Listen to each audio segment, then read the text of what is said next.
Le plateau d'Ils font bouger la France, transport, maison, environnement, vivre sans pétrole, est-ce possible? Sur ce plateau vont nous rejoindre Maude Fontenoy, la navigatrice, Jean-Louis Etienne, l'explorateur.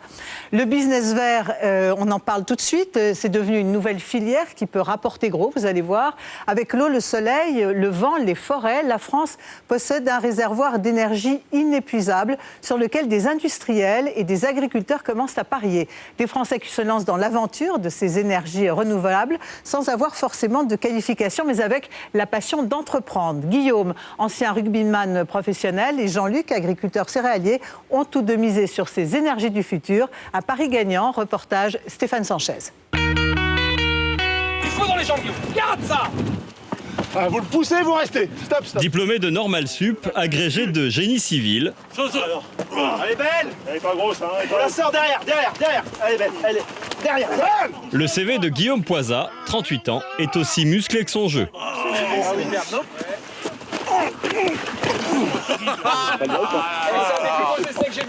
T'as l'habitude de marquer, Guillaume? Ah, tous les jours. 10 fois par match. Il m'a fait mal ce coup. Une force dont Guillaume va avoir besoin pour réussir le pari fou qu'il s'est lancé. Cet ingénieur a décidé de changer de vie. Son but, faire fortune grâce aux énergies renouvelables. À l'origine du business de Guillaume, la forêt française. Une véritable mine d'or, encore sous-exploitée. Voilà, celle-là. Là, il peut encore signer dedans. Tout commence dans cette scierie. Il vient acheter ici sa matière première. De la sciure, déchet de l'industrie du bois. Il va la transformer en petits granulés, capables de remplacer le fioul. C'est de l'énergie, ça, Guillaume? Ah bah ça, c'est la base, en effet, c'est la matière pour faire nos granulés. En fait, ça, en effet, c'est de l'énergie. C'est de l'énergie, voilà. Et c'est renouvelable à volonté. Pour Alain Sabi, le patron de la scierie, c'est une nouvelle source de revenus. Sans Guillaume, ces déchets ne rapporteraient presque rien. Désormais, il va lui en vendre 30 000 tonnes par an. Et tu chauffes combien de maisons maintenant après 12 tonnes avec un camion comme ça, à la fin, tu chauffes 4 maisons. 4 maisons de 150 mètres carrés à peu près. Un camion, c'est un an de chauffage pour 4 maisons. Et des camions comme celui-ci, Guillaume en veut des milliers. Pour imposer sa nouvelle énergie, ce jeune chef d'entreprise a récolté plusieurs millions d'euros en bourse. Et pourtant, dans ses bureaux, avec sa vingtaine d'employés, l'ambiance semble plutôt relaxe. Vous êtes souvent pieds nus comme ça? Ah, moi, je marche beaucoup pieds nus. Oui, beaucoup. Je suis très souvent pieds nus. C'est pas très sérieux pour un PDG. Je sais pas, non, je sais pas. Non, c'est la mode de la boîte. On s'y est tous mis. Donc. Quand on a une boîte à 20 millions d'euros, là, on n'a pas un peu la pression sur les épaules? Oui, sur les épaules, mais pas sur les pieds. Pas dans les chaussures. Voilà. Vous n'êtes pas stressé de nature, hein? Si, je suis stressé. Hein? Si, c'est compliqué, c'est tendu, là. On est dans une phase compliquée pour nous. Le moteur. La raison de son stress, c'est cette usine. Elle doit être mise en route ce matin. À bloc, ça. Et tout va marcher? Non, mais d'accord, mais pour l'instant, oui, ok, d'accord. Ah, ok. Donc aujourd'hui, c'est où sont les merdes, quoi. Elle va lui coûter plus de 10 millions d'euros. C'est le cœur de son activité.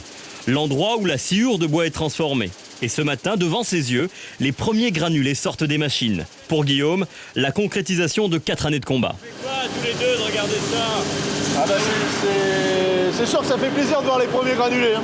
Ah oui, Hein? complètement. C'est un aboutissement. C'est tout. Ces premiers granulés, c'est peut-être le début de la fortune pour Guillaume. Ça vous explique comment? Je me suis dit, il n'y a plus de pétrole. Et en France, quand on n'a pas de pétrole, on a des idées, quoi. C'était quoi? C'est ce qu'on disait dans les années 70. Et c'est devenu droit, c'est revenu vrai. L'idée, c'est quoi alors? Bah, c'est de transformer une forêt française sous-exploitée en pétrole. Eh ben, c'est de l'or brun. Je me suis dit que c'était la meilleure opportunité en France en termes de création de société. C'est la plus belle opportunité en France.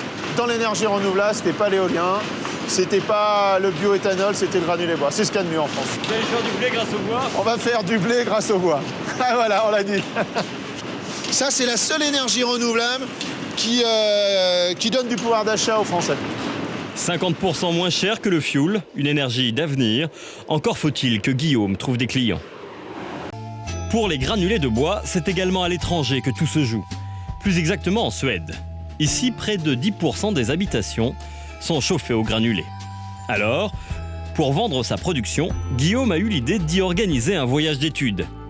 Au programme, visite de chaudière à granulés. On va nous expliquer un peu comment d'abord c'est conçu, comment ça fonctionne, et puis ce qui est intéressant, les coûts d'exploitation, d'investissement. Il est venu en Suède avec des maires de petites communes françaises, Huguette de Mézos dans les Landes, Nicole de Pont-au-Mur en Auvergne et Gilles de Messex dans le Puy-de-Dôme. À eux trois, c'est 10 000 habitants. Gendarmerie, maison de retraite ou gymnase, ces granulés sont-ils une bonne solution pour chauffer les infrastructures de leur commune? Si Guillaume arrive à les convaincre, c'est pour lui un chiffre d'affaires potentiel d'environ 1 million d'euros. Vous faites tourner toute l'année? Did you use it all the year long? Yeah, every day. Every day. Et par rapport au fioul, il y a combien d'économies C'est moitié moins cher en gros que le fioul. Et ça depuis 20 ans. Donc vous calculez d'ailleurs les gains qu'il y a eu de 20 ans sur une collectivité comme ça, c'est colossal. On a le projet d'une maison de retraite. Autrement, on a un internat au lycée, c'est pareil. Et puis bon, si on peut faire des économies, c'est sûr que c'est essentiel. Grâce à cette petite chaudière, on chauffe à l'année ce groupe scolaire, une piscine municipale ainsi qu'une centaine d'habitations. 2 fois moins cher qu'avec le fioul. Malgré tout, les maires ont encore quelques réticences. Elles sont d'ordre esthétique. Les silos, la cheminée, tout ça, faut pas, esthétiquement, nous, il faut qu'on fasse attention. Oui, bien sûr. Ça s'intègre pas trop bien dans le paysage, quoi. Ah, moi je trouve que ça s'intègre pas mal, moi au contraire. On a l'impression que c'est une petite maison. Voilà, moi, le souci, c'est la cheminée. Ah mais de toute façon, quel que soit le mode de chauffage, vous avez une cheminée. Mais le vent, je pense qu'il va donner sur le bâtiment. Le problème est là. Le vent. Avec le vent, la fumée va donner sur le bâtiment. Tu sais, il n'y a pas de... Regardez. Est-ce que vous voulez de la fumée, là? C'est ce que je voulais. Ah non, mais la chaudière à granulés, en fait... Il n'y a pas de fumée. Il n'y a pas de fumée. La chaudière à granulés, il n'y a pas de fumée. Vous n'avez pas plus qu'au gaz. À l'heure du déjeuner, Guillaume propose au maire une dégustation de spécialités suédoises. Mais pas question pour lui de lâcher l'affaire. Oui. Si tu parles de ça ou si tu parles de ça, pas cher. En plein milieu du repas, accompagné par le patron de l'hôtel, il propose au maire de faire une visite complètement improvisée. Ici, depuis 8 ans, le propriétaire est passé du fioul au granulé.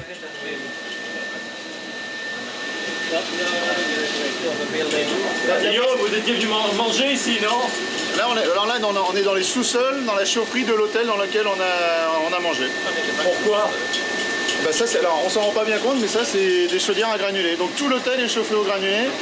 Et en changeant ça, il fait une économie de 100 000 euros par an. Ce qui, pour lui, il a pris un salaire de 100 000 euros de plus. Donc il dit, c'est depuis que j'ai le granulé, j'ai un salaire de Premier ministre. It's a good thing for you? C'est a good thing. Money. So good, so much money. You know, I own more than the Prime Minister in Sweden just on this one. Not bad for a small house like this. Quand on voit la satisfaction du propriétaire, je crois qu'il y a des questions à se poser.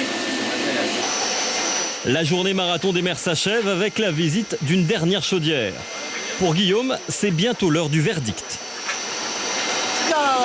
Moi, je suis persuadée que ça peut être intéressant au point de vue prix, économie, environnement.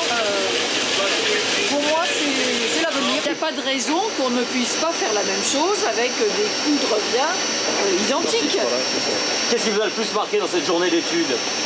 Là, c'est le côté pratique et efficace de leur système, quoi. C'est-à-dire qu'ils s'en servent, ça utilise, ça fait 20 ans qu'ils l'utilisent, ça fonctionne. Donc je crois qu'il faut qu'on s'en inspire et rapidement. Gilles et Huguette ont finalement signé pour les granulés, une économie pour leur commune d'environ 80 000 euros par an. D'ici 2012, Guillaume va ouvrir 8 usines partout en France. Sa société est déjà cotée en bourse et pèse plus de 20 millions d'euros.